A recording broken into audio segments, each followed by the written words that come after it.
जीवन में कभी कभी कुछ समस्याएं जो होती है वो बहुत भारी लगती है। ऐसा लगता है मानो हम उन्हें हल ही नहीं कर सकते। लेकिन जो इंसान भगवान में विश्वास रखता है उसके लिए वो समस्याएं भारी होती ही नहीं है, क्योंकि भगवान उन समस्याओं को छोटी सी लीला से भी हल कर लेते हैं।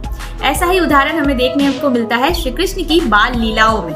एक दिन गोकुल में पूरा उत्सव का माहौल था और माता यशोदा ने कान्हा जी को भी स्नान करा दिया था। उन्हें सुंदर से वस्त्र और आभूषण पहना दिए थे और छोटे से लाला इतने सुंदर लग रहे थे कि मानो कोई भी उन्हें देखे तो मोहित हो जाए। कंस को जब इस बात का पता चलता है कि पूतना का वध कर दिया गया है तो कंस ये समझ चुका था कि हो ना हो देवकी की 8वीं संतान गोकुल में ही निवास कर रही है। तो अब उसे ये संदेह हो चुका था, तो अब वो एक से बढ़कर एक राक्षस को गोकुल में भेज रहा था। माता यशोदा ने कान्हा जी को स्नान आदि करा करके और उन्हें एक बैलगाड़ी के नीचे, क्योंकि वहाँ छाया थी तो उन्हें बैलगाड़ी के नीचे सुला दिया। वो राक्षस ये योजना बना के आता है कि वो इस बैलगाड़ी को गिरा देगा और उस बैलगाड़ी पर इतना भारी सामान पड़ा था कि उससे वो नन्हा सा बालक तो कुचल दिया जाएगा। वो नन्हा सा बालक कहाँ नन्हा सा बालक था, वह राक्षस उस बैलगाड़ी में प्रवेश कर जाता है। नन्हे कान्हा उसी बैलगाड़ी के नीचे सोए हुए होते और जैसे ही वो बैलगाड़ी उन पर गिरने लगती है, कान्हा जी उस राक्षस की सारी योजना समझ चुके थे और उन्होंने अपने नन्हे पैरों से उस बैलगाड़ी पर एक स्पर्श किया और वो बैलगाड़ी पूरी तरीके से टूट गई और उस राक्षस का भी अंत हो गया।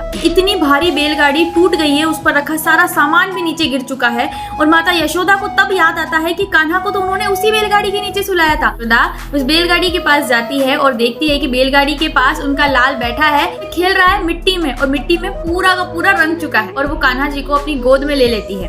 सारे गोकुल के वासी ये सोच में पड़ जाते हैं कि आखिर ये बैलगाड़ी टूटी कैसे, और वहाँ खेल रहे छोटे छोटे बच्चों ने ये सारी लीला देखी होती है। वो सारे गोकुल के लोगों को कहते हैं कि ये सब तो कान्हा ने किया है, परंतु कोई भी ये बात मानता ही नहीं है कि एक नन्हा सा बालक इस बैलगाड़ी को कैसे तोड़ सकता है। तो इस प्रकार कंस के द्वारा भेजे गए दूसरे राक्षस का अंत भी कान्हा जी ने कर दिया है। तो क्या कंस इसी प्रकार से राक्षसों को भेजता रहेगा? और क्या आप कान्हा जी की संपूर्ण कथा जानना चाहते हैं? अगर चाहते हैं तो मेरे चैनल को फॉलो कर लीजिए कि आप कान्हा जी की किसी लीला से वंचित ना रह जाए। तो मिलते हैं नेक्स्ट एपिसोड में कान्हा जी की एक नई कहानी के साथ। हरे कृष्णा।